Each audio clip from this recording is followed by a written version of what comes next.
부활이요 생명이신 예수님. 연구기관이라고 하는 것이 있습니다. 그 기관은 한 번 외부에서 동력을 전달받습니다. 그 후에는 더 이상 에너지의 공급이 필요 없이 영원히 굴러가는 기관입니다. 따라서 스스로 영원히 운동하며 작동하며 일을 한다는 것입니다. 그런데 문제는 이것이 현실에는 없고 가상의 기관이라는 것입니다. 이미 에너지 보존 법칙이 학계에서 널리 인정되었습니다. 그 이후로부터는 연구기관을 만들려는 시도를 하는 물리학자는 단 한 명도 없습니다. 그 외에는 사기꾼들, 망상가들이 연구기관을 만들기를 시도했습니다. 중세시대에도 희대의 사기꾼들이 있었습니다. 또 현대에도, 우리나라에도 2007년 6월 SBS 뉴스 보도에 연구기관 사기 내용이 나왔습니다. 아무런 연료가 필요 없이 무한대로 전기를 만들어낼 수 있는 발전기가 나왔다는 것입니다. 그것은 사람들에게 사기를 친 다단계 업체였습니다. 프랑스에서는 1775년에 이미 연구기관에 대해 불신했습니다. 따라서 연구기관과 관련된 제안은 특허 신청 자체를 할 수 없게 했습니다. 이 연구기관 못지않게 인류 역사상 최대의 관심사 중 하나가 있습니다. 그것은 불로장생입니다. 중국의 진시 황제가 불로초를 구해오라고 했다는 얘기를 못 들은 사람은 없습니다. 아무리 최고의 지위를 가졌어도 이 세상에서 가장 어리석을 수 있다는 것을 보여줍니다. 인간이 이 땅에서 영생하려고 하는 것은 가장 불경스러운 것입니다. 그러나 본문은 말씀합니다. 나는 부활이요 생명이니 나를 믿는 자는 죽어도 살겠고 무릇 살아서 나를 믿는 자는 영원히 죽지 아니하리라. 그렇습니다. 우리에게 영원한 생명을 주시는 분은 오직 예수 그리스도밖에 없음을 믿습니다. 돈과 권세와 지식과 의학과 과학이 영생을 주지 못합니다. 또 인본주의, 신비주의, 기독교 이단들도 영생을 주지 못합니다. 도 닦아 구원받고 영생하려는 타 종교도 영생을 주지 못합니다. 미신, 무당, 우상, 가짜 하나님들, 교주들은 절대 영생을 주지 못합니다. 그들은 마귀의 자녀들이기 때문에 회개하지 않으면 영원히 지옥의 괴수 노릇을 합니다. 그래서 영생이 아니라 영벌을 줄 뿐입니다. 오직 영원한 진리와 생명이신 예수 그리스도만이 영생을 주시는 것을 믿으시기 바랍니다. 왜냐하면 예수님만이 부활 승천하셨기 때문입니다. 예수님만이 삼위일체 하나님이시며 하나님의 아들이시기 때문입니다. 전능하신 하나님의 아들이 스스로 제물 되셨고 모든 죄를 담당하셨기 때문입니다. 이렇게 모든 죄를 이기신 예수님만이 죄로 인한 죽음의 권세를 이기셨기 때문입니다. 그 부활하신 예수님만 의지하고 믿을 때 부활 생명을 얻게 되는 줄로 믿습니다. 이 땅에 있는 것은 영원하지 못합니다. 인류의 위대한 문화유산도 영원하지 못합니다. 가장 가까운 예로 지난주 화재를 맞은 노트르담 성당을 들 수 있습니다. 1162년에 지어져 182년 만에 건축이 완성되었습니다. 그 후 증축도 되었습니다. 처음에 지어진 지 850년을 잘 버텼습니다. 말이 850년이지 상상을 할 수 없이 어마어마한 세월이 지난 것입니다. 그러나 금년 단 1시간 만에 실수의 화재로 첨탑과 지붕이 소실되었습니다. 의도적인 실수는 아니었겠지만 결과적으로 뭔가 문제가 있었겠죠. 소실되었습니다. 그로 인하여 전 세계가 충격을 받았습니다. 이 유럽의 성당은 신앙적인 의미와 신앙적인 폐단을 동시에 가지고 있다고 봅니다. 많은 성당이 성모 마리아를 추앙하며 지어졌습니다. 노트르담도 그 중에 하나입니다. 노트르, 우리의 담, 여성, 우리의 여성이란 뜻입니다. 마리아를 얘기하는 겁니다.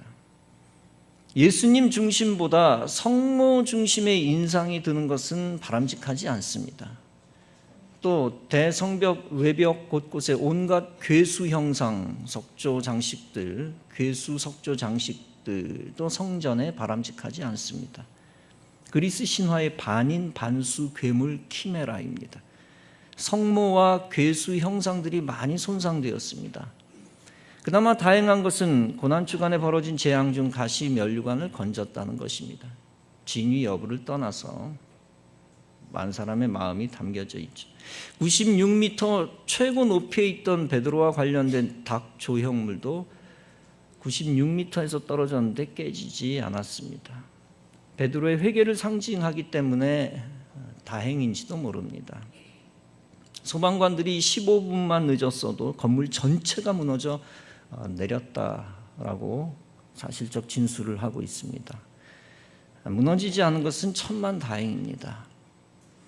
비록 성당 건물이지만 중요한 이유가 있습니다. 그것은 이런 장엄한 문화유산 덕분에 유럽 전체가 기독교 국가 의식이 있다는 것입니다. 1517년 종교개혁이 이루어지기 전까지는 이러한 성전들이 신앙적인 역할을 했습니다. 비록 유럽에서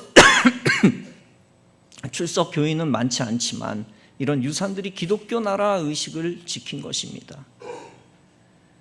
우리나라는 유럽보다 훨씬 기독교 신자 비율이 큽니다. 주일 대배 때마다 얼마나 많은 사람들이 교회에 오는지 모릅니다. 유럽과 비교가 안 되죠. 신자 비율이 큽니다. 그러면 우리나라는 기독교 국가입니까? 오히려 거꾸로입니다. 기독교 국가라고 말할 수 없습니다. 유럽은 기독교 국가라고 말할 수 있는데 우리는 기독교 국가라고 말할 수가 없습니다. 10배만이 교회에 나와도. 기독교의 역사도 짧고 유럽에 비해 다종교 세속 국가라고 부를 수밖에 없습니다. 그래서 앞으로 교회 건축물도 유행을 타는 성전이 아니라 경외감을 불러일으킬 수 있는 건물이 풍성해져야 합니다. 지역과 국가의 거룩한 유산이 될 수 있는 성전 건물이 되어야 합니다. 사람의 생명은 수십 년이지만 거룩한 성전은 수백 년, 수천 년 갈 수 있습니다. 그러나 그런 거룩한 성전도 영원하지 못합니다. 파괴될 수 있고 역사의 종말에 소멸될 수 있습니다. 영원한 유일한 분은 성전의 머리가 되시는 예수 그리스도밖에 없는 줄로 믿습니다. 에베소서 1장에서 바울은 그리스도에 대해 말씀합니다. 하나님의 능력이 그리스도 안에서 역사하사 죽은 자들 가운데서 다시 살리시고 하늘에서 자기의 오른편에 앉히사 모든 통치와 권세와 능력과 주권과 이 세상뿐 아니라 오는 세상에 일컫는 모든 이름 위에 뛰어나게 하시고 또 만물을 그의 발 아래 복종하게 하시고 그를 만물 위에 교회의 머리로 삼으셨느니라. 그리스도 안에 하나님의 능력이 역사하셨다는 것입니다. 그래서 예수 그리스도가 죽은 자들 가운데서 다시 살아 부활하셨다는 것입니다. 하나님이 그리스도를 부활시키고 세상의 머리로 삼으셨다는 것입니다. 우선 세계 만물 위에 교회가 있다는 것입니다. 그 교회는 하나님의 백성을 의미하기도 하고 성전 건물을 의미하기도 합니다. 그런데 그 하나님의 백성과 성전의 머리가 예수 그리스도라는 것입니다. 그 예수의 이름은 세상의 모든 통치자의 이름과 세상의 모든 이름보다 뛰어나다는 것입니다. 왜냐하면 예수 그리스도만이 생명의 주관자이시기 때문입니다. 예수 그리스도만이 부활하셨고 예수 믿는 사람에게 부활 생명을 주셨기 때문입니다. 전 세계 어떤 종교의 교주도 부활하지 못합니다. 못했습니다. 모하메트도, 석가도, 공자도 부활하지 못했습니다. 부활하지 못한 분들은 잘 얘기해야 도덕 교사일 뿐입니다. 그러므로 죄송하지만 타 종교들에는 부활 생명이 없습니다. 오직 부활의 종교 기독교에만 부활 생명이 있는 것입니다.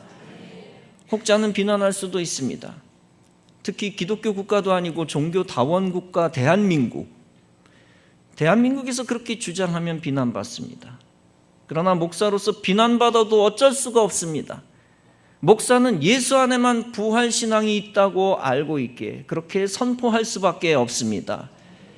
타 종교인들이 모여 있는 곳에서 일부러 그렇게 말할 필요는 없겠죠.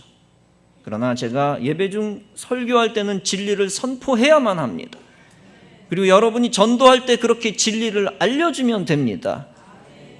생활 속에서 타 종교인들과는 잘 지내야 합니다. 저도 군대 목사 활동할 때는 군종장교로서 신부 법사와 잘 지냈습니다. 신앙적인 문제만 아니면 잘 지냈습니다. 종교전쟁도 했지만, 신부와 함께 식사를 했지만 같이 술을 마시지 않았습니다. 법사와 함께 운동하긴 했지만 다원주의 사상을 공유하지는 않았습니다. 여러분도 타 종교인과 친밀하게 인간관계를 맺어야 합니다. 불신을 가진 여러분의 상관들, 또 타종교 상관들이나 부모를 잘 모셔야 합니다. 그러나 비신앙적인 행태에 동화되면 안 됩니다. 주 안에서 순종하라 했습니다. 부활 생명을 버리는 배교 행위와 불신앙의 태만을 저질러서는 안 됩니다. 더욱이 부활 생명이 없는 잘못된 진리를 공유해서는 안 됩니다.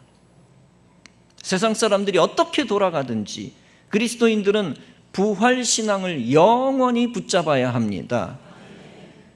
세속인들과 불신자들을 의식해서 진리를 숨길 수는 없는 것입니다. 오직 성경의 진리를 아는 자는 그 진리를 전파해야 합니다.